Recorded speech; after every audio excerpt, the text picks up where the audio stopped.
Bakit naman kasi ngayon ka pa napiling ipadala ng boss mo sa Maynila kung kailan malapit na ang kasal natin? Pasensya na. Sumang-ayon ako sa kagustuhan niya na pumuntang Maynila dahil malaki ang ipinangako nilang sasahurin ko sa 3 buwang pananatili ko roon. Siguraduhin mo lang nasisipot ka sa mismong kasal natin, Carmen ha. Sinasabi ko sa'yo, mahihirapan ka talagang manuyo sa akin kapag hindi mo ako sinipot. Bakit naman hindi kita sisiputin? Alam mo naman kung gaano kita kamahal at ang tagal ko ng pangarap na maging asawa ka. Ako rin, di na ako makapaghintay na mapangasawa ka. Noon pa nga eh. Buti na lang maganda ang pasok ng taon sa atin ngayon, kaya nakaipon ako ng pera para sa kasal. Isa rin yan sa dahilan kung bakit ako pumayag sa trabahong naghihintay sa akin sa Maynila.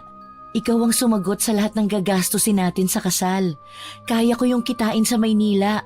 Yun naman ang gagamitin natin kapag nagsasama na tayo sa iisang bahay. Kumusta pala yung pinapagawa nating bahay? Patapos na. Yung binili mong tiles na lang ang ilalagay namin. Ay, salamat naman. Hanggang ngayon, hindi pa rin ako makapaniwala na magpapakasal na talaga tayo. Magiging asawa na kita. Hindi na rin ako makapaghintay na maging asawa ka. Isang tahimik na gabi sa probinsya ng Antique. Ang buwan ay maliwanag at ang mga alitap-tap ay nagsasayaw sa dilim. Nakaupo sina Simon at Carmen sa harap ng bahay, sa lumang bangkong kahoy, habang hinihipan ng malamig na hangin ang kanilang mga buhok. Ang amoy ng sariwang damo ay bumabalot sa paligid. Ang kanilang mga kamay ay magkahawak habang nag-uusap. Nagkaroon ng sandaling katahimikan. Ang tunog ng mga kuliglig at alon ng malamig na hangin ang tanging naririnig. Si Simon ay bahagyang ngumiti, ngunit halata ang alalahanin sa kanyang mukha. Alam mo, minsan naiisip ko, paano kung may mangyaring hindi maganda? Paano kung may makilala kang iba sa Maynila? Ano ka ba, Simon? Ang dami mo namang naiisip na hindi maganda. Ikaw lang ang mahal ko, wala nang iba. Pero malayo ka. Sa 3 buwan na yun, baka mag-iba ang lahat. Tingnan mo ko, Simon. Kahit nasa Maynila ako, ikaw lang ang maiisip ko. Ang bawat desisyon ko para sa atin. Para sa kinabukasan natin. Pero paano kung... Walang paano kung. Magtiwala ka sa akin. Sa pagmamahala natin. Alam mo, minsan iniisip ko rin na baka napakaswerte ko lang. Parang hindi ko deserve ang isang tulad mo eh. Bakit mo naman nasabi yan? Dahil sa lahat ng pinagdaanan natin. Sa hirap, sa lahat ng mga pangarap na halos hindi natin makamit, nandito ka pa rin. Pinipili mo pa rin ako. Dahil ikaw ang pangarap ko, Simon. Sandaling natahimik muli ang dalawa. Pinutol ni Simon ang katahimikan habang hinila ang isang piraso ng papel mula sa kanyang bulsa. May sasabihin sana ako eh. Ano yun? Ito, ginawa ko kanina habang nag-aayos ng bahay. Hindi naman ako mahusay magsulat, pero gusto kong malaman mo kung gaano kita kamahal. Simon? Ikaw ang inspirasyon ko, Carmen. Ikaw ang dahilan kung bakit ako nagpupursige. Mahal na mahal kita, Simon. Mahal na mahal din kita. Nagtawanan ng dalawa nang may bahagyang luha sa kanilang mga mata. Habang yakap ni Simon si Carmen, hinaplos niya ang buhok nito. Tila sinasamba ang bawat sandaling magkasama sila. Nagmamasid sila sa madilim na kalangitan habang ang mga bituin ay kumikislap sa itaas. Ang malamig na hangin ay tila nagdadala ng pangako ng magandang bukas. Sa mga sandaling ito, parang walang pwedeng sumira sa kanilang pagmamahalan. Huling gabi na natin to bago ka umalis. Gusto ko maalala mo na kahit anong mangyari, nandito lang ako ha. Maghihintay ako. Hinding-hindi ko makakalimutan yan, Simon. Ikaw at ako, wala nang makakapigil sa atin. Mahal na mahal kita, Carmen. Mahal na mahal din kita. Ipangako mo rin sana sa akin na hindi mo ko ipagpapalit habang wala ako rito. Ang dami pa namang nagkakagusto sa'yo ng mga dalaga dito sa atin. Oh, ang swerte ko na nga sa'yo eh. Maghahanap pa ba ako ng iba? Siguraduhin mo lang, Simon. Masasaktan ka talaga sa akin at hinding-hindi ko kayo tatantanan nang ipapalit mo sa akin. Sino naman ang papatol pa sa akin? Halos lahat nga ng mga kapitbahay natin dito. Alam na malapit na tayo magpakasal eh. Siguraduhin mo lang talaga, naku. Oo na, mahal ko. Siguraduhin mo lang din sana na wala kang ibang magiging lalaki sa pupuntahan mo, ha? Imposible yan. Kinabukasan, maaga pa ring nagising sina Simon at Carmen kahit na inabot na sila ng hating gabi sa pag-uusap. Mabilis ang kilos nila at paghahanda para sa pag-alis ni Carmen. Nakapalibot ang mga tao sa terminal, abala sa kani-kanilang biyahe. Ang init ng araw ay nagsisimula ng sumilay sa kalangitan at ang ingay ng mga jeepney at bus ay tila nagiging musika sa gitna ng kaguluhan. Nakatayo sina Simon at Carmen sa gilid. Hawak ni Simon ang bagahe ni Carmen. Malapit na ang bus na sasakyan nito papuntang Maynila. Sigurado ka na ba talaga? Hindi mo na talaga kayang ipagpaliban tong pag-alis mo? Alam kong mahirap para sa ating dalawa, pero kailangan ko tong gawin, Simon. Para sa atin, para sa kinabukasan natin. Pero 3 buwan ka kasi sa Maynila. 3 buwan kang wala. Hindi ko yata alam kung paano ko kakayanin na hindi kita makikita araw-araw. Ako rin naman, Simon. Pero isipin mo na lang, 3 buwan lang yun. Kapag bumalik ako, ikakasal na tayo. Yun na lang ang isipin natin. Konting pagtitiis na lang at magsasama na tayo pagkatapos. Pero paano kung magbago ang isip mo? Kung masanay ka nang wala ako? Huwag kang magsalita ng ganyan. Ikaw lang ang mahal ko, Simon. Hindi kailanman magbabago yun. At saka napag-usapan na rin natin to, hindi ba? Sandaling natahimik ang dalawa habang pinagmamasdan nila ang dumarating na bus. Malapit na itong tumigil sa harap nila. Hindi tuloy maiwasan ni Carmen na makaramdam ng matinding kalungkutan. Sa katunayan niyan, ayaw din naman niya talagang umalis. Wala lang siyang magawa dahil kailangan niyang mag-ipon para sa nalalapit na pagsasama nila ni Simon. Kumpleto na ba ang lahat ng gamit mo? Wallet mo, cellphone, yung gamot mo? Oo, Simon. Napakamaalaga mo kaya sa akin. Kanina mo pa paulit-ulit na nire-remind yan sa akin kaya imposibleng makalimutan ko pa ang mga yun. Ayoko lang na magkulang ako sa kahit ano para sa'yo. Lalo na ngayong malalayo ka sa akin. Hindi ka kailanman nagkulang. Higit pa nga sa sapat ang ginagawa mo para sa atin. Habang tinitingnan ni Carmen si Simon, ramdam niya ang bigat ng desisyong ginawa. Hindi madali para sa kanya ang iwan ng kasintahan, lalo na't alam niyang malapit na ang araw ng kasal nila, pero kailangan niyang magsakripisyo. Kailangan niyang gawing makabuluhan ang 3 buwang pag-alis niya para sa kinabukasan nila. Oh, huwag ka masyadong gagala dun sa Maynila ha. At huwag mo akong kakalimutan. Paano naman kita makakalimutan? Sa bawat araw na wala ka, ikaw lang ang nasa isip ko. Pangako. Pangako. Sa bawat salita ni Simon, pakiramdam ni Carmen, hinihila ang puso niya pabalik. Gusto niyang manatili, pero alam niyang mas mabuti ito para sa kanilang dalawa. Ang 3 buwang ito na pagtatrabaho sa Maynila ay para din naman sa kasal nila, para sa mga pangarap na matagal na nilang pinaplano. Tumigil ang bus sa harapan nila. Bumukas ang pinto at nagmamadaling nagsipasok ang ibang pasahero. Humawak si Simon sa bagahe ni Carmen at inalalayan ito sa pagkarga sa compartment. Last chance. Sigurado ka na ba? Simon, kung papayagan mo ko, gusto ko lang sana ng isang yakap bago ko umalis. Carmen, mahal na mahal kita. Mahal na mahal din kita, Simon. Kaagad na niyakap ni Simon si Carmen ng mahigpit. Halos ayaw na siyang bitiwan. Pakiramdam ni Carmen ay parang yun na ang pinakamatagal at pinakamainit na yakap na naramdaman niya sa buong buhay niya.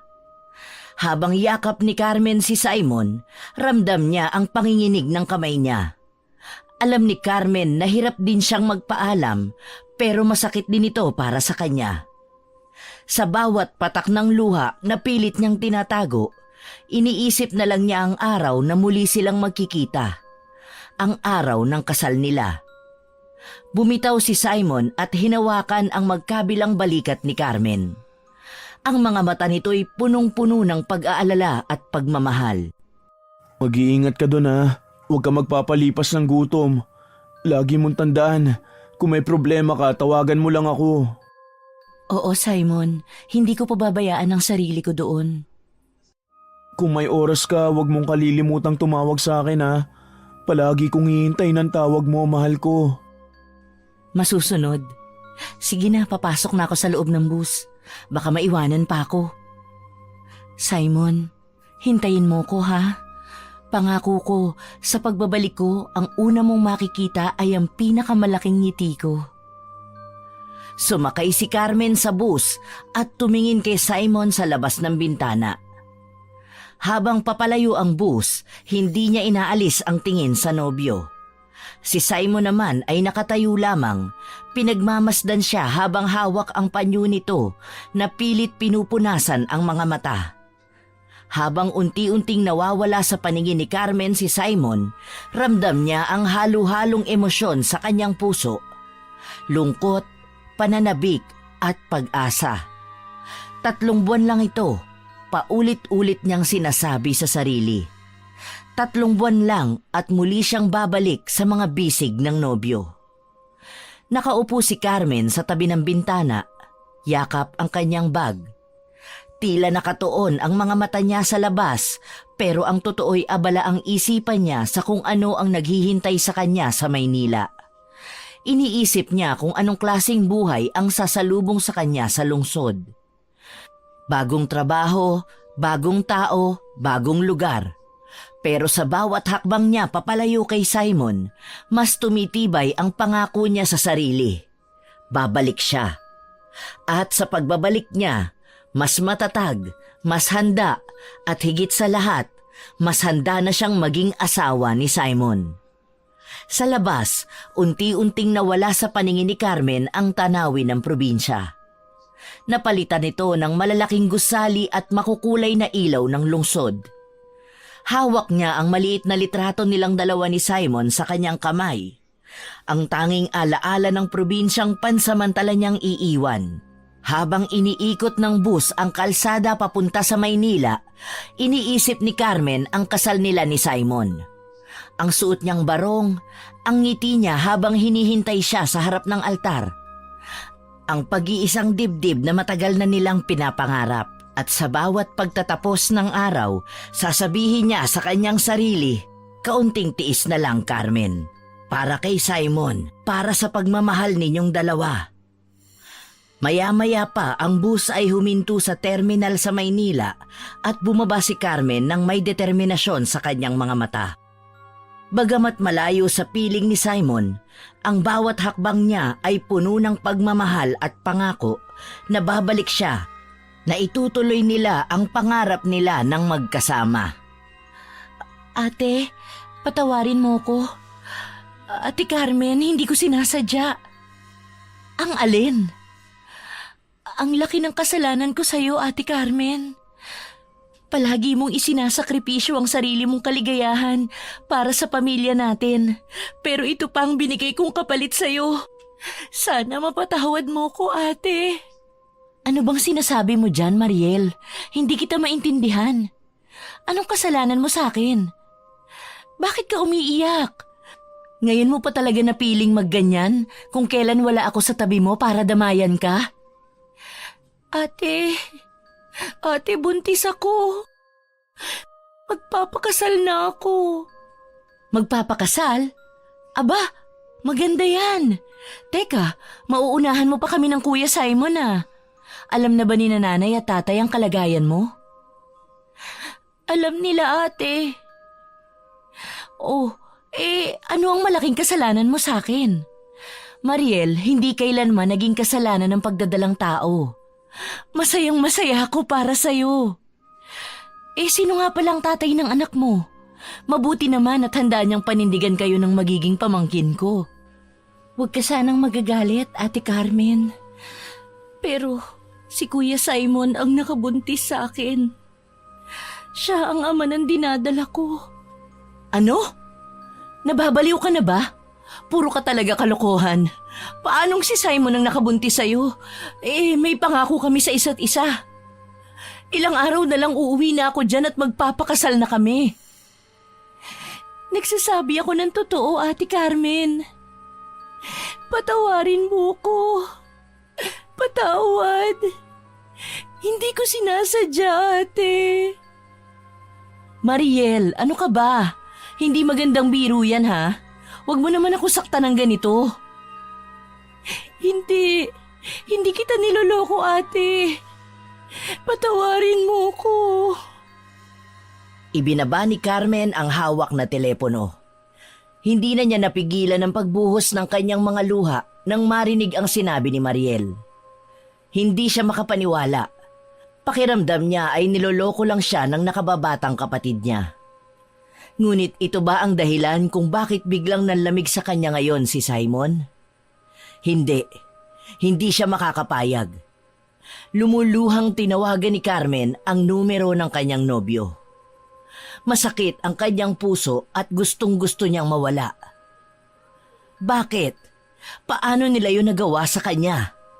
Ano bang kasalanan niya para maranasan ang lahat ng yun? Anong ibig sabihin ni Mariel, Simon? Bakit sinabi niyang ikaw raw ang nakabuntis sa kanya at magpapakasal kayo? Carmen, kailangan natin mag-usap. Kung ganon, totoo nga. Totoo nga ang sinabi ng kapatid ko. Nabuntis mo nga siya. Simon naman.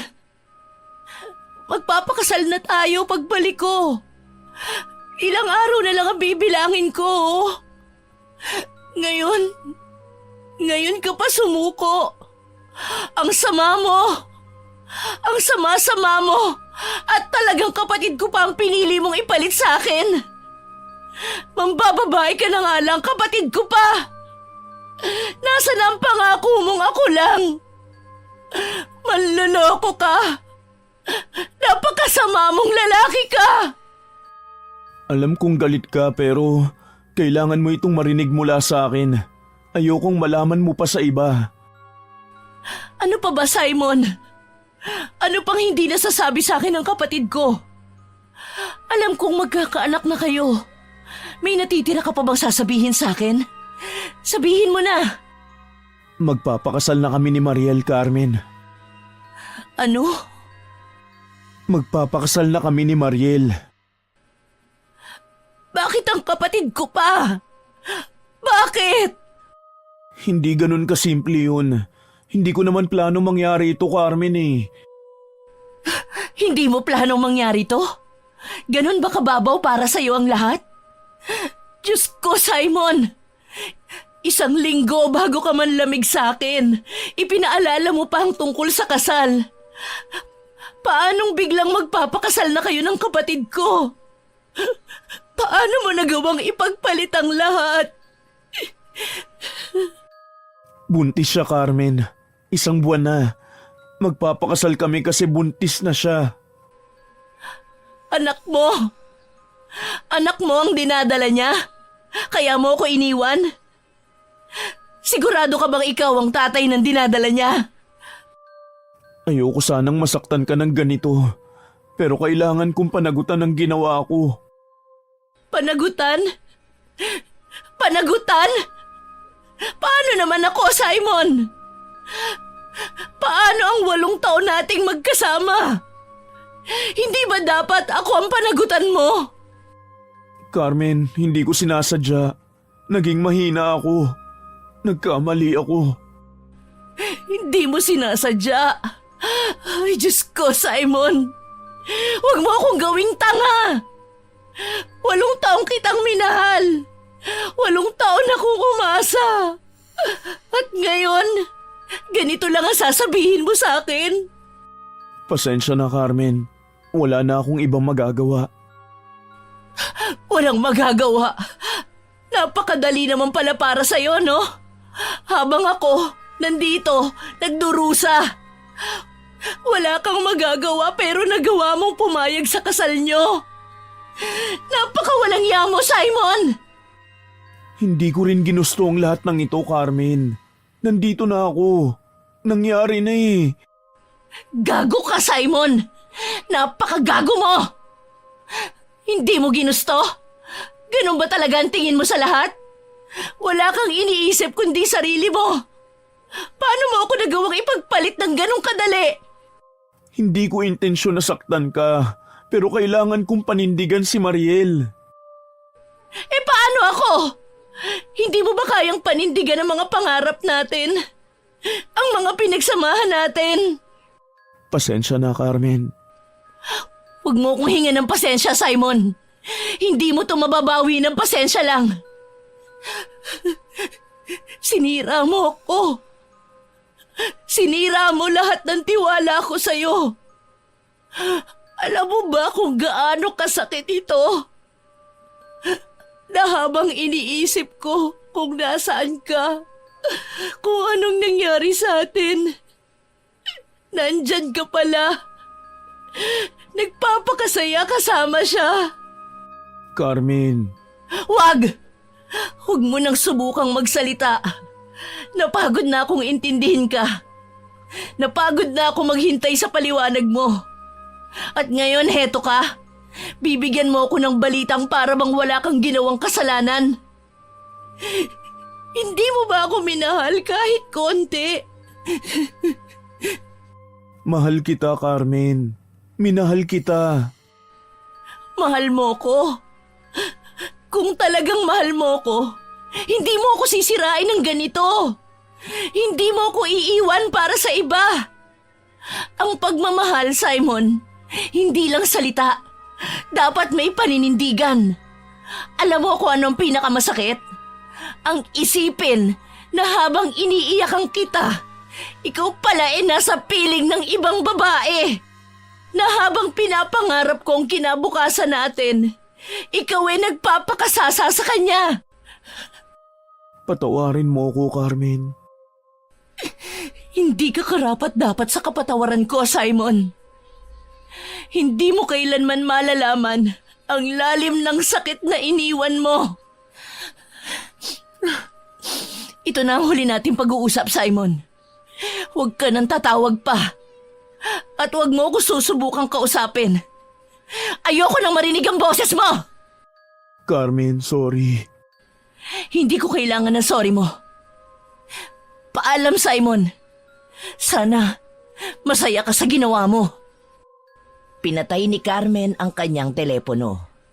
Lumuha siya ng lumuha sa sakit na nadarama. Ilang araw nang walang ibang ginawa si Carmen kundi ang magmukmok sa kanyang kwarto. Hindi na rin siya makalabas upang magtrabaho at tanging pag-iyak na lamang ang kanyang nagagawa.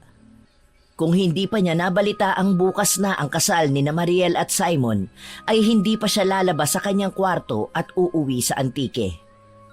Kinabukasan dumating si Carmen sa simbahan kung saan ikakasal sina Simon at Mariel.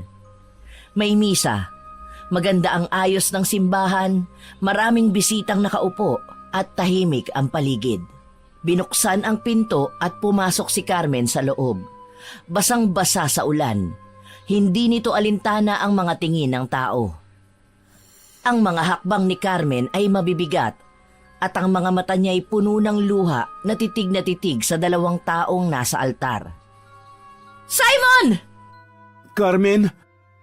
Simon, ano to? Hindi ito totoo, di ba?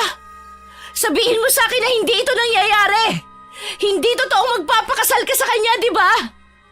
Ate Carmen, umalis ka na. Wala kang karapatan dito. Ako na ang pakakasalan ni Simon, kaya sana wag mo na sirain pa ang araw na ito para sa amin. Wala akong karapatan? Ako ang nauna, Mariel. 8 taon kami ni Simon. Paano mo nagawa sa akin to? Kapatid pa naman kita. Sa dinami-rami ng lalaking pwede mong patulan, ang nag-iisang lalaking mahal ko pa talaga? Carmen, tama na. Wala ka na magagawa. Tapos na ang lahat sa atin. Huwag mo nang ipahiya pa ang sarili mo. Tapos na tayo. Tapos na? Simon, paano mo nasasabi yan? Hindi ba't sabi mo sa akin ako ang gusto mong pakasalan? Na ako ang mahal mo? Kaya bakit ang kapatid ko pa? Bakit siya, Simon? Carmen, ibang sitwasyon na to. May anak na kami ni Mariel. Hindi ko pwedeng talikuran yun. Pero ako ayos lang na talikuran mo. Ako na sinabi mong babaeng mahal mo. Nasaan na ang mga pangako mo sa akin? Isang buwan ang buntis si Mariel. Hindi ko siya pwedeng talikuran. Kaya pala bigla kang nanlamig sa akin. Kaya pala bigla mo akong iniwasan, Simon. Paano mo ako nagawang lokohin? Nagtiis ako sa lahat-lahat, kahit hirap na ako. Hindi ko gustong saktan ka pero ito ang tamang gawin dahil hindi ko rin hahayaang lumaki ang anak ko na walang kikilalaning ama. Tama, ito ang tama para sa'yo, Simon. Pero paano naman ako? Paano ang lahat ng pinangako mo sa akin? Ang mga pangarap natin. Paano mo nagawang sirain ang lahat para sa kanya?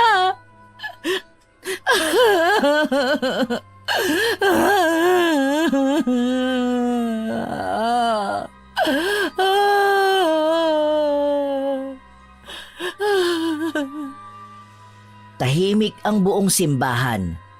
Ang mga bisita ay nagbubulungan na. Ang iba ay pumapanig kay Carmen at ang iba naman ay sa dalawang nagpapakasal.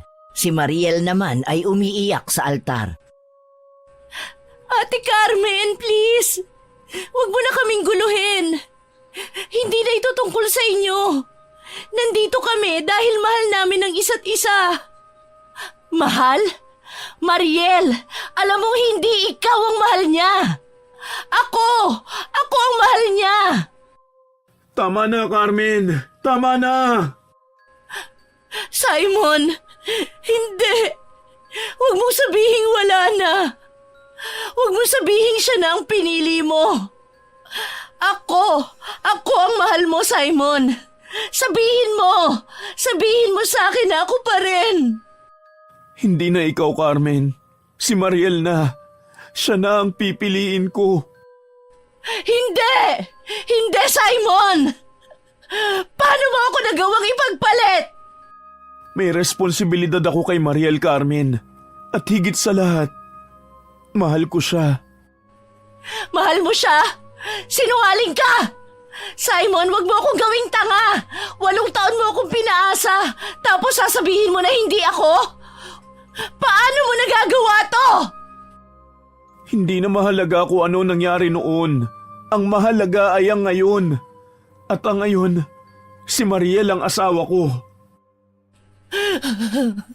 Simon, wag! Wag mo akong iiwan! Ako pa rin ang piliin mo, pakiusap! Please, Simon! Mahal na mahal kita! Tahimik si Simon. Tumingin ito kay Mariel na umiiyak. Pagkatapos ay bumalik ang tingin nito kay Carmen. Ngunit pansin ni Carmen na puno na ng kasiguraduhan ang mga mata nito. Paumanhin, Carmen. Tapos na tayo. Simon! Hindi mo pwedeng gawin to sa akin! Hindi mo pwedeng gawin to sa atin! Ate Carmen, tama na. Hindi mo siya pwedeng pilitin na balikan ka. Mag-move on ka na, Ate Carmen. Tanggapin mo na. Paano ko matatanggap na ninakaw mo siya sa akin? Paano ko matatanggap na ang lalaking mahal ko, ikaw ang kasama sa altar? Ikaw na kapatid ko pa! At kayo? Nandito kayo? Nanonood? Paano nyo nagawang suportahan to? Hindi ba kayo nasasaktan para sa akin? Anak, hindi mo pwedeng pilitin ang isang tao na mahalin ka. Pero ako ang ang mahal niya, Ma. Ako ang una. Bakit hindi niyo man lang ako ipinaglaban? Bakit pinabayaan niyo ako ng ganito? Carmen, tama na.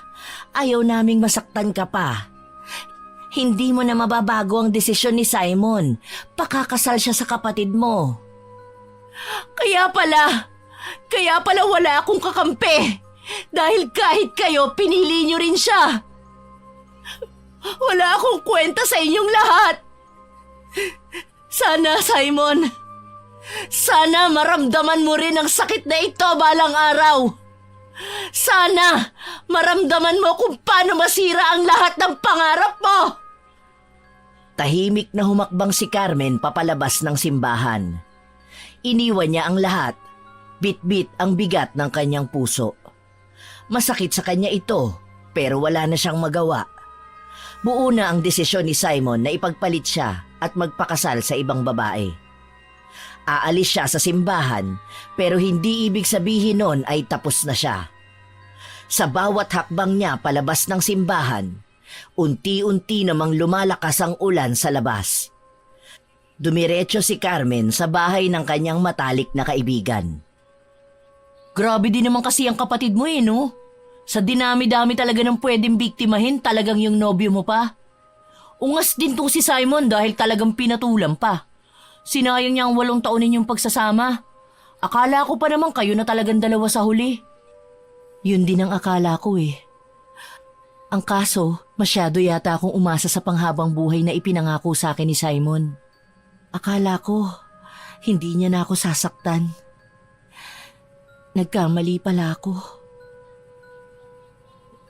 Anong plano mo ngayon? Gusto kong gumanti sa kanila, pero ayoko nang masyadong halata. Gusto ko sanang gumanti sa dalawa sa pamamagitan ng pangkukulam. Nababaliw ka na ba? Alam mo naman na may balik ang kulam sa nagpakulam, di ba? Oo nga, makakaganti ka kina Simon at Mariel, pero magdurusa ka rin naman. Tingin mo may pakialam pa ako dyan? Wala. Kaya ang mabuti pa, samahan mo na lang ako sa kakilala mong mangkukulam. Kay Tia Lucrecia ba yun? At manghihingi ako ng tulong sa kanya. Sige, bahala ka. Maghanda ka at bukas na bukas, sasamahan kita sa bahay ni Tia Lucrecia. Siguraduhin mo lang na hindi ka mapapahamak ha? Ipagdarasal ko na sana hindi. Paano yung mga napundar nyo ni Simon? Paghahatian nyo? Kukunin ko ang bahay dahil sa akin naman talaga nakapangalan ng bahay at lupa na kinatitirikan nun. Yung 2 tricycle na naipundar namin, ibebenta ko at hahatiin ko sa aming 2 ang kikitain sa pagbebenta. Wala akong ititira sa kanilang 2 at sisiguraduhin kong maghihirap talaga sila. Yan, sa wakas! Bumalik na ang kaibigan kong matapang at palaban. Tama yan! Sinaktan ka nila kaya dapat lang nasaktan mo rin sila. 6:00 ng gabi nang pumunta sina Carmen at Tina sa bahay ng kilalang mangkukulam na si Tia Lucrecia. Napalingon-lingon si Carmen sa bahay ng mangkukulam. Hindi na siya nagtataka na walang sumusubok na pasukin ang bahay dahil sa bukana pa lang ng bahay, nakakatakot na talagang pagmasdan. Pumasok sila sa loob ng bahay ni Tia Lucrecia. Ang ilaw ng kandila ay kumikislap at ang amoy ng insenso ay sumisingaw sa hangin. Ang silid ay tahimik, maliban sa mga tunog ng mahihinang dasal ni Tia Lucrecia habang inihahanda ang mga kagamitan. Sigurado ka na ba sa gusto mong gawin? Alam ko kung bakit ka na parito at ngayon pa lang gusto na kitang balaan. Hindi madali ang gusto mong gawin. Maaaring magkaroon ng komplikasyon at maaari ring bumalik sa iyo ang kulam na ibibigay mo sa kanila. Handa ka ba sa lahat? Hindi ko po alam kung paano nyo nalaman ang sadya ko rito sa inyo. Ngunit gusto ko pong malaman nyo na handa na ako para sa lahat. Wala na akong pakialam kung ano ang mangyayari sa mga taong gusto kong gantihan. Ang tanging gusto ko lang po ngayon ay maiparanas sa kanila ang sakit na ipinaranas nila sa panlolokong ginawa nila sa akin. Kung ganon, magsimula na tayo. Ano pong gagawin ko? Carmen, sa bawat hakbang ng ritual na ito, mag-iingat ka. Ang bawat pagnanais mong maghiganti ay magiging sanhi ng pagbabalik ng kulam na ibibigay mo sa kanila. Hindi ko gustong magdulot pa sa'yo ng mas maraming sakit kaysa sa nararamdaman mo ngayon. Opo, naiintindihan ko. Simulan na po natin at hindi ko na kayang maghintay pa. Kailangan ko silang pagbayarin. Nais kong makita silang nagdurusa, tulad ng ginawa nila sa akin. Hindi ko na kayang itago pa ang galit ko, tiya. Naiintindihan kita, pero tandaan mo, ang kulam ay hindi isang simpleng paghihiganti. Itaga mo sa bato, ang kulam ay may kapalit. Ang galit mo ay magiging bahagi ng iyong kaluluwa at kapag ito'y napuno, ikaw na rin ang magdurusa. Bawat pagmumura, bawat salitang masakit na bibitawan mo sa kanila, babalik lahat sa'yo. Wala po akong pakialam. Kung babalik sa akin ang sakit, ayos lang. Hindi ko na kayang makita sila na magkasama. Masaya habang ako ay nalulunod sa sakit. Kaya ko itong tiisin, tiya. Yon ang unang hakbang sa kahirapan.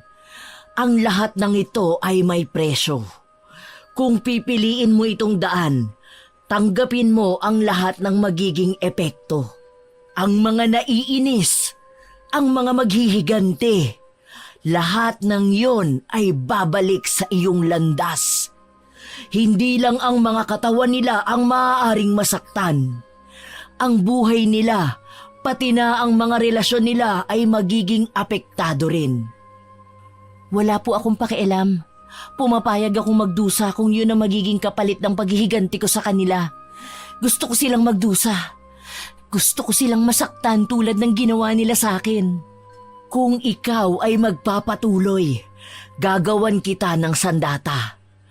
Ngunit tandaan mo, Carmen, ang iyong kapangyarihan ay nakasalalay sa iyong intensyon.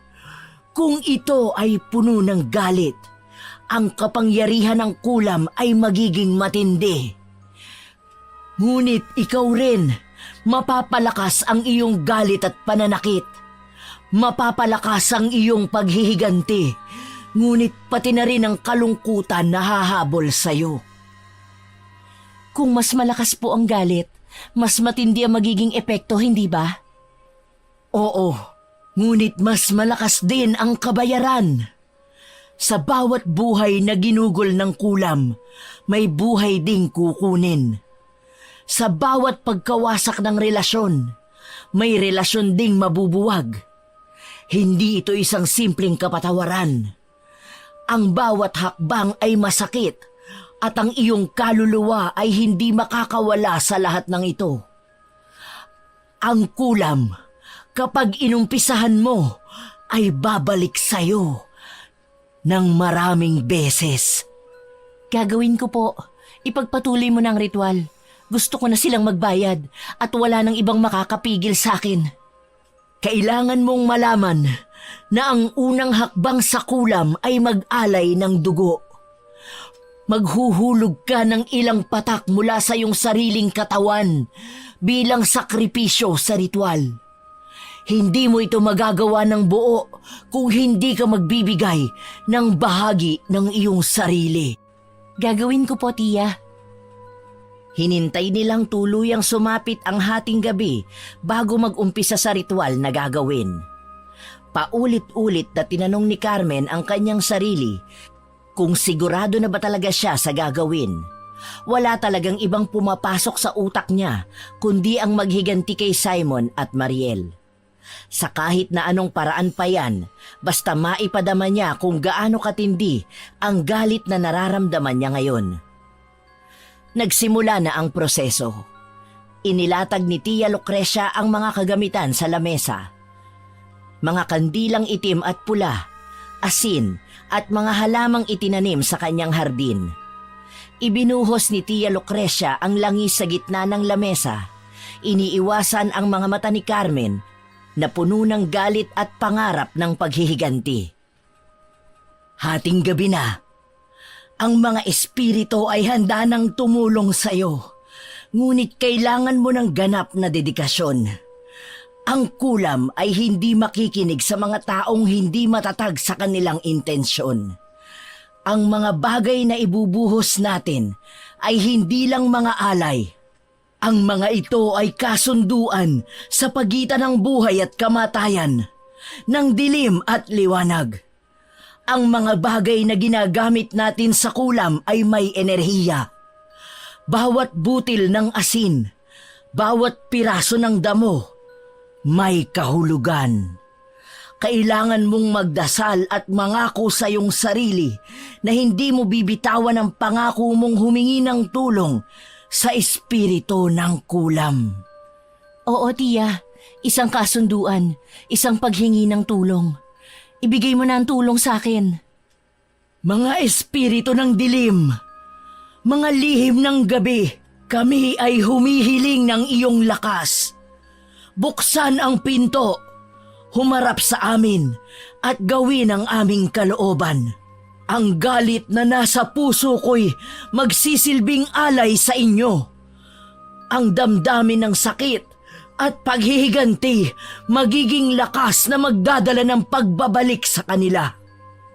Ibigay niyo sa amin ang katarungan. Ibalik niyo sa kanila ang sakit na kanilang ipinasakit. Kami ang inyong mga lingkod. Kami ang magpaparusa. Ibalik niyo sa kanila ang lahat ng sakit na ibinuhos nila sa akin. Magiging mahirap ito, Carmen. Huwag mong iisipin na magiging madali ang lahat. Sa bawat pagdaan ng oras, ang iyong galit ay magiging mas mabigat. Masisira ang lahat ng iniisip mong makakamtan. Tandaan mo, walang ganap na kaligayahan ang makakamtan sa paghihiganti. Ang kulam, tulad ng galit, ay hindi napapalitan ng mas magaan na pakiramdam. Ang sakit na nararamdaman ko po ngayon, hindi ko na kayang itago pa. Gusto ko na silang magbayad. Gusto kong maramdaman nila kung paano magdusa. Walang alinlangan, tiya. Walang pag-aalinlangan. Walang takot, walang pagsisisi. Ang kulam ay magbibigay ng sagot. Ngunit ang tanong, Carmen, handa ka bang pagbayaran ang sarili mong desisyon? Handa akong magbayad. Handa akong magdusa para sa paghihiganti ko. Walang makakapigil sa akin. Ang pag-aalay ng galit at sakit, mga puso'y lilisanin ng liwanag. Sa dilim magbabalik ang sakit at ang pagkatalo'y magkakaroon ng katugunan. Ang kandila sa gitna ng lamesa ay nagsimula ng magbigay ng mga kakaibang liwanag. Ang hangin ay dumaloy ng mas malakas. Ang seremonya ay natapos sa isang tahimik na katahimikan. Si Carmen, natatakot ngunit determinado, ay bumangon mula sa lamesa, dala ang mga pangako ng dilim. Kalaunan, natapos na rin ang ginawa nilang ritual. Hindi maiwasan ni Carmen na matuwa at makaramdam ng excitement. Hindi na siya makapaghintay malaman kung ano ang magiging epekto ng pangkukulam na ginawa niya kay Simon at Mariel. Maraming salamat sa lahat ng iyong tulong, Tia Lucrecia. Tatanawin ko itong malaking utang na loob. Bumalik ka rito sa susunod na linggo. Muli tayong mag-aalay at gagawa ng panibagong ritual. Ang mga tagubilin ko sa'yo, wag na wag mong kalilimutan, Carmen. At higit sa lahat, itago mo sa lahat na ikaw ang nagpapakulam sa dati mong kasintahan dahil mawawala ng bisa ang ritual na ginawa natin. Nauunawaan ko po. Mauuna na po kami ni Tina. Salamat po ulit. Bakit parang tulala ka dyan, Carmen? Huwag mong sabihin na nagdadalawang isip ka na sa lahat. Hindi naman. Naisip ko lang kung may tsansa bang madamay ang bata sa sinapupunan ni Mariel. Uusigin ako ng konsensya ko kung may inosenteng bata na madadamay sa paghihiganti ko sa mga magulang niya. Hindi ba dapat mas masaya yun? Sa'yo na rin ang galing na kaya lang naman minahal at pinakasalan ni Simon si Mariel. Dahil nagbunga ang kataksilan nila. Ang batang dinadala ni Mariel ang dahilan kung bakit nasasaktan ka ngayon. Tama ka. Hindi dapat ako makonsensya. Kung meron mang dapat na makonsensya dito, walang iba kundi silang dalawa lang. Sila ang gumawa ng kasalanan sa akin, kaya sila rin dapat ang magdusa. Yan, dapat ganyan. Sinaktan ka nila? Ibalik mo na 10 beses ang sakit na binigay nila sa'yo. Nagpatuloy ang mga araw ni Carmen. Wala siyang pinapansin sa kanilang bahay. Ngunit katulad noon ay siya pa rin ang gumagastos sa lahat. Wala silang kibuan ng mga magulang niya dahil sa pagtatampong nararamdaman. Akala ni Carmen ay mananahimik na ang buhay niya. Ngunit muli na namang gumulo ang lahat nang sa bahay nila tumuloy sina Simon at Mariel. Kinailangan daw kasi ng mga ito na umalis sa bahay ni na Simon dahil hindi matanggap ng ina ni Simon si Mariel. Naaalala niya pa naman na botong-boto sa kanya ang ina ni Simon. Sa mga araw na lumilipas, patagong nagkikita sina Simon at Carmen. Araw-araw niyang kinukumbinsi si Simon na bumalik na sa kanya. Nagmamadaling dumating si Carmen. Bit-bit ang isang maliit na basket na puno ng mga pagkain. Sa tabi ng puno, naghihintay si Simon. Tila naiilangan lalaki, palinga-linga sa paligid.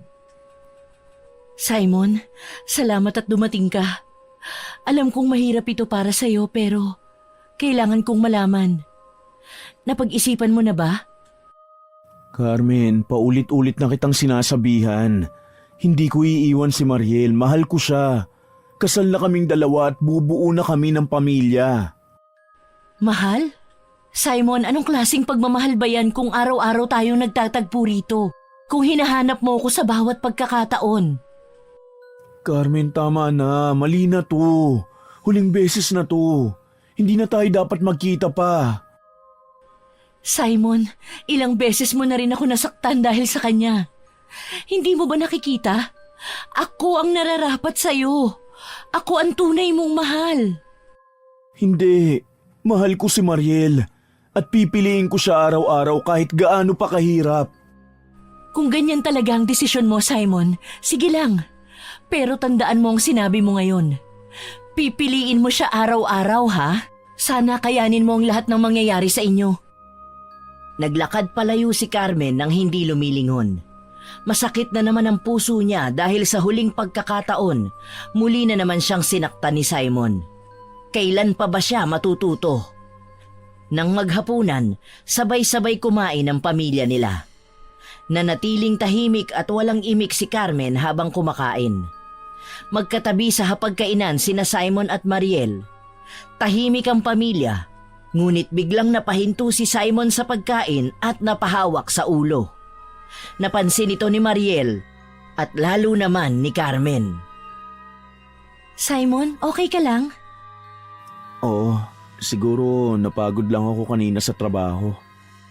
Mukhang kailangan mo ng pahinga, iho. Mahirap na at baka magkasakit ka pa. Baka dapat tumigil ka muna sa trabaho, Simon. Ayoko nang nakikita kang ganito. Wala kang dapat ipag-alala. Nandito naman kayo ni baby kaya kakayanin ko. Kailangan na rin natin mag-ipon para sa panganganak mo eh. Kailan niyo naman balak umalis dito? Ate, anak pa rin naman ako ni nanay at tatay. May karapatan pa rin ako sa bahay na ito. Bakit? Sinabi ko bang wala? Aba, kung wala kayong plano na bumukod, mag-ambag kayo sa lahat ng gastusin sa pamamahay na ito. Anong gusto ninyo? Sagot ko na lahat? Ang swerte nyo naman, na pati ang pagkain na para sa pamilya ko, kinakain nyo pa. Kung sana hindi mo pinagbebenta ang mga tricycle, di sana merong pinagkakakitaan si Simon. Pakialam ko sa inyo. Dapat lang naman na maghirap kayo. Bayad sa kasalanan nyo sa akin. Kulang na kulang pa nga eh. Hindi na tinapos ni Carmen ang pagkain niya at kusa na siyang umalis sa hapagkainan. Tinatawag siya ng kanyang mga magulang pero hindi na niya pinagpapansin ng mga ito. Galit na galit siya kina Simon at Mariel. Gusto niya man itago ang galit para walang maghinala na ipinapakulam niya ang dalawa ay hindi naman niya magawa dahil kusang lumalabas ang galit niya sa dalawa. Lumabas lang muli si Carmen ng kanyang kwarto nang malapit ng maghating gabi. Sa kanyang paglalakad palabas sana ay narinig niya ang tinig ni Simon na mukhang kagigising lamang. tahimik siyang nakinig sa dalawa. Narinig mo ba yon? Simon, ano nangyayari? Naririnig mo ba yon? May nagsasalita. Wala akong naririnig. Ano bang sinasabi? Hindi ko maintindihan. Ang ingay. Simon, ano to? Bakit malamig ang balat mo? Hindi ko alam, pero parang may mali. Anong ginagawa mo riyan, Carmen? Bakit nakikinig ka sa usapan ng mag-asawa? Pupunta sana akong kusina. Napatigil lang ako dahil narinig ko si Simon. Parang may nangyayari sa kanila ni Mariel. Iba nga rin ang pakiramdam ko. Parang may hindi tama. Ewan ko ba? Ano pong ibig mong sabihin, Nay? Ang mabuti pa pumasok tayo sa loob at ipagdasal ang dalawa. Kailangan masigurado nating ligtas si Mariel at ang ipinagbubuntis niya. Pumasok sa loob ng kwarto ni na Mariel at Simon si Carmen at ang kanyang ina. Kaagad na naputol ang usapan ng dalawa. Hindi man sang-ayon ay wala na rin tuloy na gawa si Carmen kundi pagbigyan ang ina. Simon, Mariel, magdasal tayo. May nararamdaman akong kakaiba, mahirap na. Mabuti na yung nag-iingat tayo. Nay, anong ibig mo sabihin? May masamang espiritu sa paligid natin. Hindi ko alam kung bakit, pero kailangan nating mag-ingat. Nay, baka naman pakiramdam nyo lang yan. Tinatakot nyo lang ang sarili nyo eh. Paano kung totoo nga? Anong gagawin natin? Paranoid lang po kayo. Ang mabuti pa magpahinga na lang tayong lahat. Naiistorbo na natin ang mag-asawa eh. Magdasal muna siguro tayo, Ate Carmen. Maigi na yung sigurado tayong ligtas kami ng anak ko. Nagdasal sila. Ngunit sa gitna ng pagdarasal, biglang nagdilim ang kwarto. Napahiyaw si Mariel. Lihim na napangiti naman si Carmen at mukhang tumatalab na ang pinagawa niyang pangkukulam sa dalawa. Sinasabi ko na nga ba eh, iba talaga ang kutob ko at hindi ako pwedeng magkamali. Ano ito, Nay? Ano pong gagawin natin? Baka naman nag-brown out lang. Ate Carmen, hindi ako nakikipagbiruan.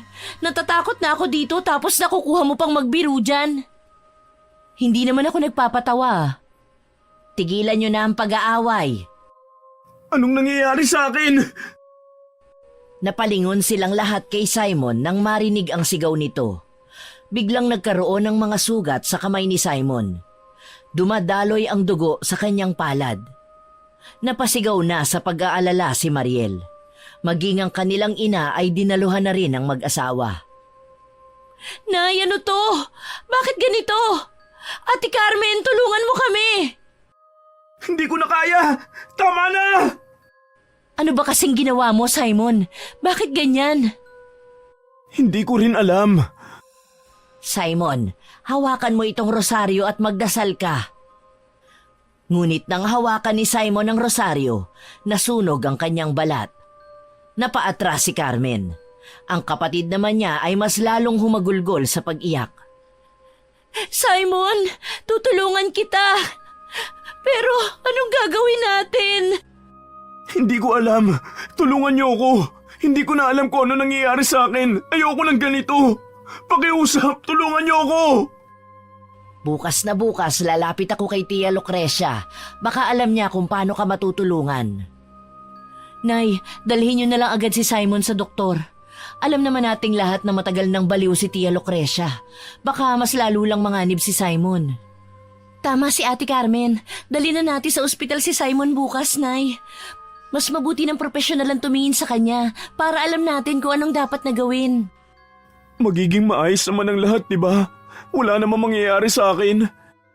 Huwag kang mag-isip ng ganyan. Isipin mo ang mag-ina mo. Lumaban ka at magpalakas. Matapos sabihin yon ay lumabas na si Carmen mula sa kwarto ng mag-asawa. Pumasok siya sa kanyang kwarto at doon pinakawalan ang ngiti na kanina pa gustong kumawala. Nagsisimula ng umepekto ang kulam na ginawa ni Carmen at hindi na siya makapaghintay sa mga susunod pang maaaring mangyari sa dalawa. Kinabukasan, maaga silang pumunta sa ospital para patingnan si Simon, ngunit wala namang makita ang mga doktor na problema kay Simon. Ginamot lang ng mga ito ang nasunog na balat niya kagabi. Nakakatakot. Hindi ko na alam kung ano ba talagang nangyayari, Ate Carmen. Alam kong may mali, pero hindi ko alam kung bakit walang makita ang mga doktor. Paano na si Simon, ate? Hindi ko makakaya kung may mangyayaring masama sa kanya. Huwag ka nga magsalita ng ganyan. Magiging maayos din ang lahat. Paano, ate? Hindi ko rin alam, Mariel. Pero magtiwala na lang tayo sa Panginoon. Magiging maayos din ang lahat. Umuwi na tayo. Gusto ko na magpahinga. Gusto ko pa sanang hintayin ang resulta ng laboratory mo. Bakit pa hihintayin? Wala namang makita ang mga doktor ng problema sa akin. Dagdag gastusin lang ito imbis na nakakapag-ipon na tayo para sa panganganak mo. Uunahin pa ba natin yan kaysa sa kalusugan mo? Bakit? Sino ba maghihirap sa pag-iipon ng pera sa panganganak mo kung mauubos ang pera natin dahil sa pagpapagamot sa akin? Tama na to! Umalis na tayo! Simon, tumigil ka nga. Nag-aalala lang sa'yo ang kapatid ko. Hindi ko kailangan ng pag-aalala nyo. Gusto ko nang umuwi. Hindi nyo ba maintindihan yun? Bakit ba ang iritable mo masyado?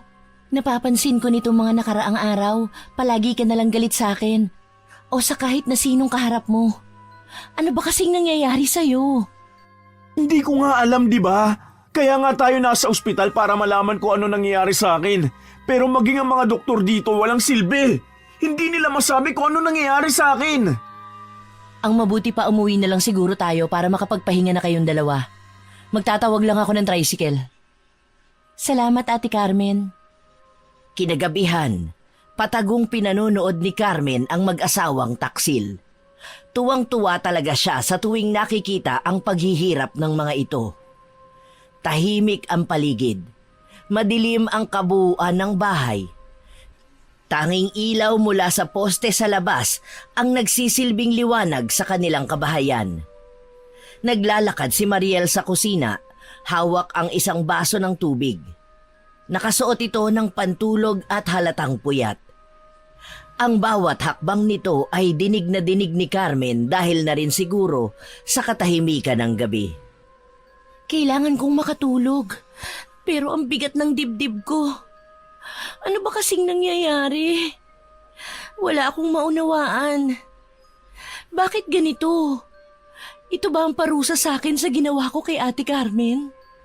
Hindi naman sana, dahil hindi ko alam kung anong gagawin ko kung pati anak ko ay madadamay. Buti alam mong kinakarma ka na. Dapat lang yan sa'yo dahil makasarili ka. Hindi ka nararapat na maging masaya dahil sa pananakit na ginawa ninyo sa akin. Nagpatuloy si Carmen sa panonood sa kanyang kapatid. Para tuloy siyang nanonood ng palabas sa telebisyon. Biglang may narinig na tunog si Mariel mula sa bintana. Napalingon ito ngunit wala itong nakita. Muling yumuko si Mariel at iinumin na sana ang tubig nang maramdaman naman itong parang may malamig na hangin na dumaan sa likuran niya. Maging si Carmen ay naramdaman din yun. Simon, ikaw ba yan? Walang sumagot. Huminga ng malalim si Mariel at mabilis na tinungga ang tubig. Pero bago pa nito mailapag ang baso, bigla itong nabasag sa kanyang kamay at napasigaw ito. Mariel, ano nangyari? Hindi ko alam eh. Basta na lang nabasag ito. Nasugatan ka. Halika, lilinisin natin yan. Habang tinitingnan ni Simon ang sugat ni Mariel, biglang narinig nila ang kaluskos mula sa sala. Pareho silang napatingin sa direksyon nito, halatang pareho ng kinakabahan. Maging si Carmen ay kinabahan na rin mula sa pinagtataguan nito. Simon, hindi na ito normal. Natatakot na ako. Ito ba ang parusa natin sa ginawa nating pagtataksil kay Ate Carmen? Alam ko, nakakatakot naman talaga. Pero wag mong isipin na parusa natin to. Baka napaglalaruan lang tayo. Dahan-dahang lumapit si Simon sa sala, dala ang basahan mula sa kusina. Si Mariel ay nanatili sa likuran niya, nanginginig ngunit sumusunod pa rin. Pagdating nila sa sala, tumigil ang kaluskos. Pero napansin nila ang malaking salamin sa dingding. May lumitaw na mga anino sa kabila nito. tila sumasayaw sa dilim. Nangingiti lamang si Carmen habang nahihirapan na ang dalawa. Simon, tingnan mo yung salamin. Anino? Pero walang tao. Paanong nagkaroon ng anino dyan tayong dalawa lang naman ang nandito? Biglang lumamlam ang ilaw sa sala at narinig nila ang malahalimaw na tawa na nagmumula kung saan. Parehong napaatras sina Simon at Mariel na umiiyak na sa labis na takot. Simon, ano yun? Ayoko na. Huwag ka matakot. Nandito lang ako. Pero bago pa sila makagalaw, biglang tumama ang malamig na hangin sa kanilang katawan at pareho silang napadapa sa sahig. Nararamdaman nilang tila may humihila sa kanila pababa, parang may nagtatangkang lunurin sila sa sariling sala. Simon, tulong! Hindi ko na kaya. Baka mapahamak ang anak natin. Kapit ka sa akin, Mariel. Huwag kang bibitaw. Biglang huminto ang lahat. Tumigil ang malamig na hangin at nanumbalik ang liwanag. Pareho silang basang-basa ng pawis, nakahiga sa sahig, hinihingal. Simon, kailangan na nating umalis dito. Hindi ko na kaya. Baka madamay ang pamilya ko sa mga nangyayari sa atin. Hindi ko rin alam kung paano pero lalaban tayo. Sasabihin ko sa mga magulang mo nangyayari sa atin bukas na bukas at manghihingi tayo ng tulong sa lahat. Ayoko na ng ganito, Simon. Hindi ko kayang araw-araw at gabi-gabi na lang tayong nangangamba para sa kaligtasan natin. Nang natigil ang nangyayari sa paligid, ay saka pa lamang lumabas si Carmen mula sa kanyang pinagtataguan. Umarte siyang nag-aalala para sa dalawa. May nangyari ba? Dinig na dinig ko mula sa kwarto ko na parang may gulong nangyayari rito. Anong problema? May nangyari ba? May gumagambala sa amin, ate. Pero sabihin mo nga sa akin ang totoo. May kinalaman ka ba sa nangyayari sa amin ni Simon? Ayoko mambintang, Ate Carmen. At alam kong may malaki pa akong kasalanan sa'yo. Pero wala na kasi akong maisip na ibang tao na pwedeng gumawa nito sa amin eh. Ikaw lang naman ang may galit sa aming dalawa. Bakit ko naman kayo pag-aaksayahan ng oras, Mariel? Seryoso? Mabuti pa mag-focus na lang ako sa trabaho ko kaysa gumanti sa inyo. At ano bang mapapala ko? Hindi na naman mababalik sa akin si Simon dahil kasal na kayo at magkakaanak na. Ipanatag mo ang kalooban mo, Mariel. Sinasabi ko sa'yo na hindi ako ang dahilan kung bakit nagkakaganyan kayo. Pasensya ka na, Carmen. Napagbintangan ka pa ni Mariel. Alam ko naman na kahit ganito ang nangyari sa ating dalawa, hindi mo gugustuhin na may mangyaring hindi maganda sa akin eh. Oo naman, Simon. Huwag na kayo mag-isip pa dyan na dalawa. Magpahinga na kayo. Sige, bukas na bukas din ay pupuntahan ko si Tia Lucrecia. Kakausapin ko siya at magtatanong kung may maaari ba siyang maitulong sa nangyayari sa inyo. Pasensya ka na sa mga nasabi ko, Ate Carmen. Salamat sa pagtulong mo sa amin sa kabila ng mga nagawa namin ni Simon. Wala nga naman, Mariel. Sino pa bang magtutulungan kundi tayong dalawa lang din naman na magkapatid? O siya, papanik na ako. Kayo na ang bahala rito ah. Matutulog na ako at marami pa akong gagawin bukas. Sige ate, good night. Good night. Nang sumunod na araw, muli ngang bumisita si Carmen sa bahay ni Tia Lucrecia. Kunwari lang na nag-aalala siya para kina Simon at Mariel, pero ang totoo ay pupunta siya roon para sa susunod na ritual na gagawin nila. Ang ilaw ng mga kandila ay ang bumabalot sa buong kwarto ni Tia Lucrecia. Pinapalakas ang nakakikilabot na paligid. 6:00 pa lang naman ang gabi, ngunit mukhang gabing-gabi na dahil sa sobrang dilim sa buong bahay ni Tia Lucrecia. Ang amoy ng insenso at mga halamang gamot ay sumisingaw mula sa mga maliit na pangritual na palayo. Nakaupo sina Carmen at Tia Lucrecia sa isang maliit na lamesa. Ang mga mata nila ay puno ng galit at determinasyon. Sa gitna ng lamesa ay isang maliit na manikang pangulam na gawa sa kahoy.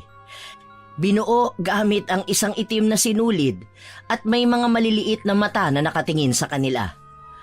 Nasa tabi ang mga gamit pang ritual, mga krus, kandila at mga dahon ng halaman. Kanina bago siya umalis ay kumuha na rin si Carmen ng damit ng dalawa. Nagtataglayo ng enerhiya ng mag-asawa at kailangan yon para mas lalong maging epektibo ang kulam na ginagawa nila. Ito na, wala na talagang atrasan, tiya. Kailangan kong maramdaman ang katarungan na para sa akin. Huwag mong isipin na mayroong magbabago, Carmen. Ang ritual na ito ay tapos na. Ang kapangyarihan ng kadiliman ay sumasagot sa ating galit at pagsisisi. Kung magtatagumpay tayo, mararamdaman nila ang paghihiganti na matagal mo nang hinahangad. Hindi ko na kaya maghintay pa. Kulang na kulang pa ang nangyayari sa kanila. Hindi pa sapat. Hindi pa ako kontento. Matagal ko nang pinigilan ang sarili ko pero hindi ko na kayang kontrolin. Sina Simon at Mariel, pareho nilang hindi alam ang nararamdaman ko. Ang sakit na dulot nila sa akin ang pagtaksilan nila ako. Ang galit mo, Carmen. Yon ang siyang magbibigay lakas sa ating ritual. Sa mga salitang ito, mapapalakas ang sumpa. Sundan mo ang mga hakbang na gagawin ko. Huwag mo sabihin sa akin na nag-aalangan ka pa. Si Mariel ang aking kapatid at si Simon na lalaking mahal na mahal ko. Ang mga taong nagwasak ng lahat ng pangarap ko para sa aking sarili. Wala na akong pakialam kung anong mangyayari sa kanila. Yan ang lakas na kailangan natin, Carmen. Walang awat na galit.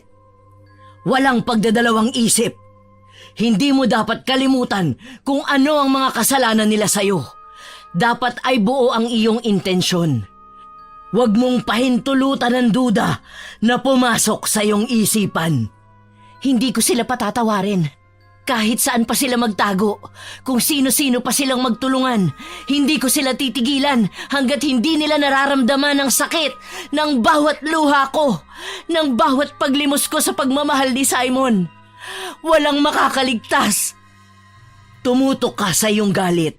Isipin mo si Simon, ang lalaking iniwasan ka, na nagtakda ng bagong buhay para sa kanya at kay Mariel. Isipin mo ang araw na iniwan ka niya. Isipin mo ang bawat masasakit na salitang ibinigay niya sa'yo. Habang binibigkas ko ang orasyong ito, isa puso mo ang bawat pagnanasa mong maghiganti. Simon, hindi ko siya matatanggap. Hindi ko siya kayang patawarin. Sinaktan nila ako. Sinira nila ang aking mundo. Huwag mong kalimutan ang kanilang pangalan. Ibigay mo ang iyong lahat sa bawat salitang bibigkasin ko. Kapag natapos ito, sila na ang magsisisi sa kanilang ginawang masama sa'yo. Dahan-dahang nagsimulang magsalita si Tia Lucrecia ng mga orasyon sa isang banyagang wika. Nanatiling tahimik na nanonood si Carmen. Ang bawat salita ni Tia Lucrecia ay may kasamang puwersa na tila umaabot sa hangin. Nagdudulot ng pagyugyog sa mga kandila sa paligid. Ang mga alon ng enerhiya mula sa ritual ay tila umaabot sa bawat sulok ng kwarto. Ipinapangako ko na sa ngalan ng lahat ng nilalang sa dilim, ang inyong paghihirap ay magsisimula ngayong gabi. Hindi na muling magiging magaan ang kanilang buhay. Ang mga sugat na iniwan nila sa iyo ay babalik sa kanila ng 1,000 ulit. Gawin mo na, Tia. Gawin mo na. Hindi ko na kayang maghintay. Patunayan mo sa akin na ang sakit ko ay may hangganan. Ibigay mo sa kanila ang lahat ng nararapat sa kanila. Ang bawat sadyang pinsala ay tiyak na magbabalik sa kanila sa paraang mas masakit kaysa sa kanilang inaasahan. Mula ngayon, ang kanilang buhay ay magiging isang serye ng mga pagkatalo. Habang ikaw, Carmen, ay maghihintay. Ang lahat ng ito ay mangyayari. Isang malamig na hangin ang dumaan sa kwarto. Ang mga ilaw ng kandila ay nagniningning ng mas matindi habang ang ritual ay nagpatuloy. Si Carmen ay nakatitig sa manikang pangulam na hawak-hawak ni Tia Lucrecia. Ang mga mata niya ay nagsisimulang kumislap ng kasiyahan. Tumingin ito kay Carmen ng may kasiyahan sa mga mata. Habang hawak nila ang manika, naramdaman nila ang isang matinding puwersa ng enerhiya na dumadaloy sa buong kwarto. Ang hangin ay tila mas malamig at ang bawat kandila ay naglalabas ng kakaibang liwanag. Simon, Mariel, maghanda kayo. Hindi na kayo makakaligtas pa. Ang ritual ay tapos na, Carmen. Ang iyong galit ay magiging kanilang pasakit. Hindi sila makakaligtas. Hindi ko na kailangan maghintay pa. Wala na akong pakialam kung anong mangyayari sa kanila. Ang sakit nila ay magiging kagalakan ko. Nang matapos ang ritual, tahimik na bumangon si Tia Lucrecia at dahan-dahang inayos ang mga gamit. Ang silid ay tila na puno ng isang mabigat na presensya. Si Carmen naman ay nakaupo pa rin sa harap ng manikang pangulam. Ang mga mata ay puno ng puot at pagmumuni. Ngayon, wala nang makakapigil sa atin, Tia. Hindi na nila kami kayang wasakin pa. Maghintay ka lang, Carmen. Hindi magtatagal. Mararamdaman nilang muli ang bawat galos at sakit na ibinunga ng kanilang kataksilan. Nang matapos ang kanilang ritual, naramdaman ni Carmen ang kakaibang kaluwagan. Ngunit may kasabay na matinding kasiyahan at pananabik sa kung anong mangyayari sa mga susunod na araw. Si Tia Lucrecia ay tahimik na nagsusunog ng mga halamang gamot at sa isang saglit ng katahimikan, napanatili nilang kontrolado ang kalakhang enerhiya sa paligid. Simon, Mariel, humanda kayo. Kaming dalawa ni Tia Lucrecia ay hindi pa tapos sa inyo. Gaganti pa ako. Pahihirapan ko kayo at pasasakitan pa. Sinasabi ko na nga ba't ikaw ang gumagawa sa amin ito, Ate Carmen? Paano mo nagawa to sa amin ni Simon? Paano mo kami nagawang ipakulam? Anong ginagawa mo rito, Mariel? Malakas talaga ang kutob ko na ikaw ang dahilan kung bakit nagkakaganito kami ni Simon eh. Mabuti na lang at naniwala ako sa aking kutob at mukhang hindi nga ako nagkakamali. Napakasama mo, Ate Carmen! Paano mo kami nagawang ipakulam? Nagtataka ka pa talaga? Alam mong malaki ang kasalanan mo sa akin. Alam kong malaki ang kasalanan ko sa'yo, pero hindi ibig sabihin nun, pwede mo na kaming paglaruan ng ganito. Kapatid mo ko at dinadala ko ang magiging anak namin ni Simon. Hindi mo man lang ba naisip na maaari siyang madamay sa ginagawa mo sa amin ng tatay niya? Nung gumawa ba kayo ng kataksilan sa akin, naisip niyo man lang ba ang nararamdaman ko? Inisip niyo man lang ba ako? O sayang-saya pa kayo sa panloloko niyo sa akin? Itigil mo na ito, Ate Carmen. Tigilan mo na kami. Palayain mo na si Simon. Hayaan mo na kami. Hindi yan mangyayari kailanman. Hindi pa ako tapos sa paghihiganti ko sa inyo. Ate Carmen naman, kapatid mo ko. Talaga bang makakaya mong masaktan ako ng ganito? Oo, para maramdaman mo rin ang sakit na ibinigay ninyo sa akin. Hindi na hinintay pa ni Carmen na magsalita ang kanyang kapatid.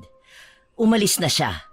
Hindi niya tuloy alam kung ano ang gagawin niya ngayon na nalaman na ni Mariel ang kanyang ginagawang paghihiganti. Galit na galit ang mga magulang ni Carmen sa kanya nang malaman ng mga ito ang ginawa niyang pagpapakulam kina Mariel at Simon. Hindi niya alam kung paano niya padedepensahan ang sarili. Wala na. Nabuko na siya. Nanatili lamang si Carmen na walang kibo. Sa kwarto ni Carmen ay tahimik at madilim. Ang kutitap ng buwan ay tumatama sa bintana. Inililiwanag ang mga anino sa loob ng kwarto niya. Si Carmen ay nakaupo sa isang lumang upuan. Ang mga kamay ay nakahilig sa kanyang mga tuhod. Tila ba ang bawat galaw niya ay may kabigatan. Minsang tiningnan ni Carmen ang kanyang mga kamay na may mga sugat mula sa ginawa niyang pangkukulam. Ito na yata ang balik sa kanya ng kasamaang ginawa niya. Sa pinto ng kanyang kwarto nakatayo si Simon. Ang katawan nito ay nanginginig. Isang saglit na katahimikan bago ito nagsalita. Puno ng pangungusap na naglalaman ng matinding awa at pagkalito. Carmen, tama na, pakiusap. Itigil mo na to. Hindi ko na kaya magdusa. Ang bawat araw na lumilipas parang isang impyerno. Nakikita ko ng epekto ng lahat ng ginagawa mong ito sa amin ni Mariel. Hindi ko kaya makita siyang bumagsak at mahirapan pa. Hindi ko na kaya maging bahagi ng sakit na dulot mo sa amin. Simon, hindi ko na kayang tiisin ang lahat ng ito. Hindi ko kayang maging kalmado pa. Dati, iniwasan ko ang ganitong nararamdaman. Ang sakit, ang puot, ang pagkatalo. Ngunit ngayon, paano ko ba tatanggapin ang lahat ng ito? Bakit ba ako nandito? Bakit ko pinili ang ganitong daan? Hindi ko alam, Carmen. Wala akong excuse sa mga pagkakamali ko. Pero sana'y magawa mong palayain na kami. Hindi ko kayang ipagpatuloy ang ganitong buhay. Ang sakit na dulot ng mga desisyon mo ay tila pagwasak sa amin. At parang walang katapusan. Si Mariel wala na siyang lakas. Nahihirapan na siya at lupaypay na sa sakit. Hindi ko na kayang tignan siya ng ganun. Ang mukha ni Simon ay puno ng kalungkutan. Ang mga mata ay tila puno ng kalituhan at sama ng loob. Ang kanyang dibdib ay kumakalabog sa tindi ng sakit. Nanginginig siya, ngunit patuloy na naglalakad palapit kay Carmen. Tama na, Carmen, pakiusap. Tapusin na natin to. Binigyan mo kami ng walang katapusang sakit at sa kabila ng lahat ng yun, ako na lang ang magtataas ng kamay. Patawarin mo ko. Hindi ko na kaya magpatuloy. Ang pakiramdam na parang pinapaligiran kami ng dilim ay sumasakal na sa aking katawan. Hindi ko na kayang makita si Mariel na nawawala siya sa harapan ko. Na parang lumulusong siya sa isang bangin na wala akong magagawa. Ang mga mata ni Carmen ay nag-aalab. Ang kanyang dibdib ay kumakabog sa galit at hinagpis. Ang mga kamay niya ay humigpit, ngunit may isang matalim na luha na dumaloy mula sa kanyang mata. Tahimik niyang pinapanood si Simon habang nagsasalita. Hindi mo ba naiintindihan, Simon? Pinili ko ito. Pinili kong masaktan. Pinili ko ang maghintay sa isang pagmamahal na hindi na kailanman babalik sa akin. Pinili ko ang mag-isa sa madilim na daan habang ikaw ay lumakad papalayo kasama si Mariel. At iniwan mo ko na parang isang hangin na tinangay ng alon. Huwag mong gawin na ako pa ang may kasalanan. Tumayo si Carmen at mabilis na lumakad palayo. Tumigil siya sa isang gilid ng kwarto. Ang mga mata ay nasa ibaba, puno ng pagsisisi at kalungkutan. Si Simon ay tumayo lang, naguguluhan at patuloy na nag-aalala. Patawarin mo ako, Carmen. Kung may babalik ko lang ang lahat, kung sana ay magagawa kong baguhin ang nakaraan. Ngunit sana ay maisip mo na sa kabila ng lahat ng mga nangyari. Patuloy ako nagmamahal, hindi lang kay Mariel, kundi pati na rin sa aking anak. Sana'y mahanap mo ang kapatawaran sa iyong sarili. Hindi ko na kaya masaktan ka pa. Hindi ko na kaya maging bahagi ng kasaysayan ng sakit na dulot mo. Hindi ko alam kung paano magsisimula. Ang mga pag-iyak ko sa nakaraan ay tumutulo pa rin sa aking katawan. At ang sakit ay mas matindi kaysa sa mga salitang kayang iparating ng puso ko. Kung sakali mang nakapagdesisyon ako na alisin ang lahat ng sakit na ito, hindi ko pa rin alam kung paano ko babangon. Si Mariel ang nagdusa sa mga desisyon mo at nagdusa din ako. Patawarin mo na kami, Carmen. Si Carmen ay humarap kay Simon. Ang mga mata niya ay may kahirapan sa pagtingin sa kanya, ngunit may pakiramdam ng pagpapaubaya. Ang sakit na tinamo ko ay hindi ko kayang iwasan. Hindi ko na kayang magsinungaling pa sa sarili ko. Hindi ko kayang magpatuloy sa ganitong poot at paghihiganti. Matagal ko nang pinili ito, ngunit ngayon, hindi ko na kayang ialis ang aking sarili sa mga maling desisyon. Hindi ko na kayang magpatuloy sa pagnanasa na ipaglaban ka. Si Carmen ay dahan-dahang lumapit kay Simon. Hindi siya agad kumilos, ngunit sa mga mata niya, makikita ang unti-unting paglayo mula sa galit at puot na bumabalot sa kanya. Bawat hakbang ay may kabigatan. Tama na, Simon. Tapos na ako. Patawarin mo ako. Huwag mong gawing mas masakit pa ang lahat ng ito. Hindi ko na kayang magpatuloy. Hindi ko na kayang labanan ang nararamdaman ko. Si Simon ay hindi makagalaw, ngunit tinitingnan si Carmen na parang ang puso niya ay binabalot ng lungkot at pagsisisi. Salamat, Carmen. Salamat at natutunan mong palayain ang sarili mo. Palayain mo na ang sarili mo sa lahat ng sakit na dala ng mga maling desisyong nagawa ko. Sana'y makatagpo ka ng bagong pag-ibig, yung talagang nararapat para sa'yo. Hindi yung tulad ko na walang ibang ginawa kundi ang saktan ka. Matapos mag-usap nina Simon at Carmen, ay lumabas na si Carmen sa kanyang kwarto upang kausapin naman si Mariel. Kailangan niyang humingi ng tawad sa kapatid sa ginawa niya rito. Mariel.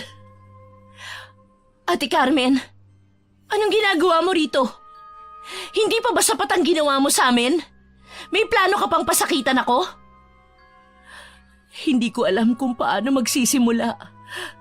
Pero kailangan ko ng pagkakataon. Kailangan ko ng pagkakataon na mag-sorry at aalis na rin ako. Babalik na ako sa Maynila para magbagong buhay. Tanggap ko na wala na talaga sa akin si Simon.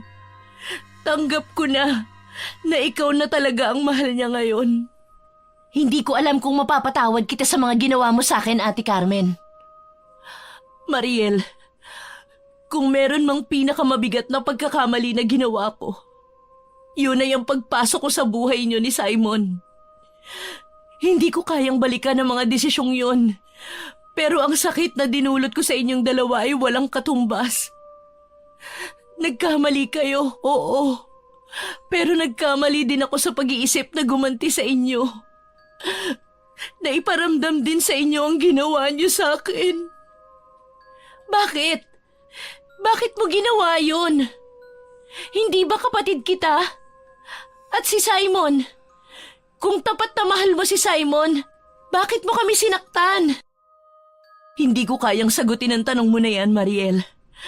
Hindi ko kayang magpaliwanag. Hindi ko alam kung bakit ko pinili ang daan na yun. Siguro dahil hindi ko kayang tanggapin na iniwan ako ni Simon para sa'yo. Na may iba kang lugar sa buhay niya. At hindi ko kayang makita na lumalayo siya sa akin. Pero hindi ko na kayang ipagpatuloy ang ganitong laban. Ang puot at sakit na dulot ko sa'yo, sa kanya, ay ang pinakamalaking pagkakamali ko. At ang mga pagpapahirap na dulot mo, ang mga gabi na ang katawan ko ay tila walang lakas, ang mga mata ni Simon na puno ng takot at pangungulila. Paano mo ipapaliwanag yun? Paano mo ipapaliwanag ang mga araw na para bang tinatangay kami sa dilim ng mga aksyon mo? Hindi ko kayang ipaliwanag yan, Mariel. Wala akong karapatang humingi ng pagpapatawad. Pero sana mapatawad niyo ako. Hindi ko alam kung saan ako nagkamali, kung kailan ko pinili ang isang masakit na daan na nilalandas ko ngayon. Pero ang natutunan ko ngayon ay hindi ko na kayang magpatuloy sa ganitong paghihigante. Ang sakit, Ate Carmen. Ang sakit na dulot mo sa amin ay hindi ko alam kung paano ko tatanggapin. At sa ngayon, hindi ko alam kung makakaya ko pang magpatawad. Hindi ko alam kung makakaya ko pang magtiwala ulit sa mga nangyari sa amin. Hindi ko hinahangad ang lahat ng sakit na ito, Mariel. Pero alam kong hindi ko kayang baguhin ang nakaraan. Nais ko lang na magtulungan tayong maghilom, kahit hindi na magkasama. Ang tanging hangad ko na lang ngayon ay ang makatawid. At sana'y mahanap mo sa sarili mo ang kapatawaran para sa akin. Hindi ko na kayang manatili rito.